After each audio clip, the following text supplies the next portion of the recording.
Coming up on 9:10 here on your Friday edition, Laramie Live on KOWB. My pleasure to welcome to the program Ryan Hargrove. He's in his first year as the Laramie Colts manager. Thanks for coming on the show with me. How you doing this morning? Good morning, David. Thanks for having me. I'm doing pretty good. Well, I had a chance to catch up with you before you guys got your season underway, and gotten off to a 3-4 start, I guess. So we'll start with that. How would you kind of assess what you've seen out of the ball club so far? Well, we got off to a good start on our home opener. We got 2-0. Then we split with the game day Saints to go to 3-1, and we've dropped 3 in a row since then. I think we've pitched it okay, but some teams, they've hit it a little bit better than we thought, and we just haven't hit quite as well as I thought we would. I think we're coming around, and we just had one big inning just about every game that's kind of buried us and just kept us from coming back. I know you felt like you would have some good bats, but needed to develop some more. When I talked with you earlier, you're hitting .288 as a team. What have you guys done here in this week to try and, I guess, get your offense on track a little bit? We've just really talked about our approach a lot at the plate. We've struck out way too many times, and that's the key. I mean, I think we've got to be close to leading the league in stolen bases. We've got kids with 9 and 8, and if we can just put the ball in play and get on base, we can do some things and be successful. But if you strike out 10 times a game, that's not going to help you. Obviously started, you mentioned, with that sweep of the Rough Riders, split with the Saints, and then got swept by Boulder. You got rained out in your last action against the Colorado Sox after dropping a 5-0 game, and then rained out on Sunday. So has it been difficult from a guy coming in the college ranks where you guys are constantly playing to play, and then you stop, and then you have to wait so long in between some games? Has that been a little bit of an adjustment for these guys? Yeah, a little bit. I mean, this past season with us, we went down and played our first 2 series in the spring, and then we had about 2 weeks where we got rain and couldn't play. So kind of something similar with the guys. I know they're chomping at the bit to play. They're tired of practicing every day. They'd rather go out and play and see what they can do, and I expect that from him. We're talking with Ryan Hargrove, the manager of the Colts, kind of have to come on the show with me this morning. Laramie Live on KOWB continues on this Friday. You guys go on the road for the first time. This will be a little bit different coming up tonight and Sunday. Yeah, absolutely. We've been at home so much that I didn't realize we had a road game. And here we are going on the road today. So, anything that, obviously you don't want the guys' approach to change, but do you treat it a little bit differently in terms of what you got to do on a road trip at all? I'm a little bit. Like today, we're going to go try to hit a little bit before we go to the game and just kind of get them in a groove, and then we're going to try to go together and travel down there. So it's a little bit different because we haven't taken the kids on the road yet, so we'll see. But I know Boulder's the team that got us twice up here at home, and I know the kids are going to go beat them. So. They beat you 12-9 and 12-5. I know the 12-9 game was a little bit back and forth there for a little bit.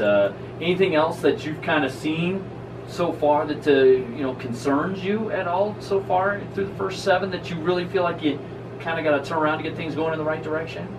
Well, we just got to avoid the big inning. We've made a couple defensive mistakes, and I thought we wouldn't make. Just a couple there that have allowed a couple big innings, and if we can cut out a big inning and we can cut down our strikeouts at the plate, we will I think we'll be successful moving forward. All right. What are your thoughts so far in terms of what you've seen from the caliber of competition in the Rocky Mountain Baseball League to this point? It's been pretty good. Every team's kind of been about the same. We'll see 2 or 3 good arms, and they'll have 4 or 5 really good hitters. And if you can get those top 4 or 5 guys out, you can be successful and have a chance to win every game. Yeah. We're talking with Ryan Hargrove, the Laramie Colts manager so far, sitting at 3-4 on the season. You'll face Boulder, who's 3-3, but a couple of those wins against your squad so far. Looks like the Black Bears have gotten off to a great start at 11-1, really leading the charge in the Rocky Mountain Baseball League. You're going to see some of these teams. It's a little different, not seeing as many of these teams early. I mean, you kind of got to wait to see some of these other teams as the season goes on. Is that a little different for you? Yeah, it is a little bit different. Like, I know the Black Bears, like you said, they're 11-1. We haven't seen them. I don't think we see them for a couple weeks still. We'll go ahead and play a home set before we see them again. So it's kind of different. We're right there, I think, 4th. But, I mean, they're 11-1. We're 2 behind the loss column, but they've played 10 more games than we have. Yeah. So it's a little bit different. Yeah. You got the All-Star game coming up. I mean, you guys will have 11 games in the books, and then all of a sudden it's the All-Star game. That's another unique piece to it, it seems. Oh, absolutely. That really crept up on us. I was looking at that, and I'm like, that's next week already? I can't believe it. Yeah. Representation. How do you guys go about picking the All-Star representation?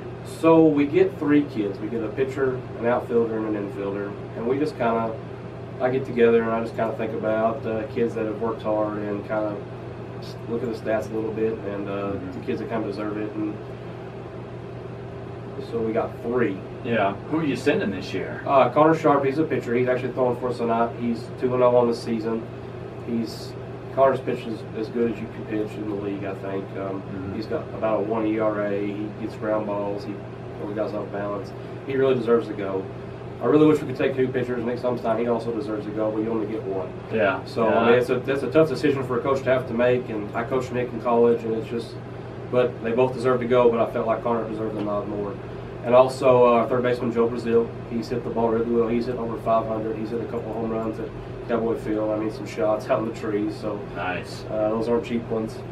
He plays some good defense at third, so he deserved to go. And Jake Vogt, who I think is the most deserving to go, he's been our all-around best player. He's played second base. He's played outfield. He's got 9 stolen bases on the year. He's second on the team in hits. He's just a great kid and a great leader, and he does a great job for us. Yeah, Jake's in 444 on the season. Those have kind of been your 2 guys, and then unfortunately, as you talked about, your offense has kind of dropped off, and obviously you want to lean on your guys that are playing well, but you got to get guys going. Is there a trick to getting guys going, in between or around Joe and Jake so far in the lineup? I think it's just about getting reps. I think we've kind of found something that works at the top. Ronald Applewhite, he's our left fielder.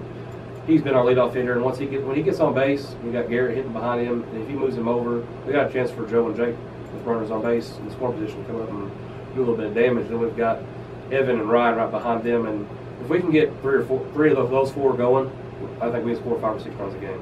I asked you this before the start of the season. Obviously, you're in your first year. You take the summer collegiate job to kind of add to the resume, but it's a little bit different putting together a team when you don't know everybody and you're taking the coach's word. Has anything surprised you in a good way or a bad way so far out of what you've seen with some of these kids coming in here trying to work on their game in the summer? I mean, nothing in a negative way. I mean, you get kids that obviously a lot of these kids are kids that some of them didn't play as much as they would like to, and they're out here to develop. But you got kids like Jake who are starters and who have been better than advertised. Like Tommy Gleason's a returner, and he's a guy that kind of said, hey, I got this kid Jake that wants to come, and I'm kind of like, okay, if he's your teammate and that kind of stuff. And so Jake's been a pleasant surprise. But like you said, we got to take a coach's word for it. So coaches they're pretty honest. They won't want to send kids to a place and you'd be disappointed and not want their kids in the future. So everything's been pretty good. I think we're just a little bit behind hitting-wise. Well, I would like to be, but I think we'll get there. All right, and again, on the road tonight, the Boulder Collegians' first road doubleheader of the season, 5:30 at Scott Carpenter Field down in Boulder. And then they go out to Sterling, Colorado. First time you'll see the Express out in Sterling coming up on Sunday, and then obviously going back there with the All-Star game next Wednesday, June 27th. Next home action will be next weekend, June 30th and July 1st. You guys host another kind of tournament with doubleheaders against the Black Bears and the Express, and then you got all kinds of action right around the 4th of July. You'll play on the 4th, and then you play the 6th, 7th, 8th, and you got a makeup game on the 8th now, thanks to weather last weekend, and then going on the road to wrap up the season that final weekend. So this is a whirlwind month and a half, basically, it seems like. Oh, absolutely. I mean, we got to go out this weekend and have a good showing and try to get hopefully 3 out of 4, maybe 4. And then we've got a bunch after this weekend. And 4th of July, we've got a bunch of games in a row, and we got a chance to. We're going to have to string some stuff together, but the kids are going to be happy they get to play every day. So. Yeah, you mentioned the Black Bears in the league.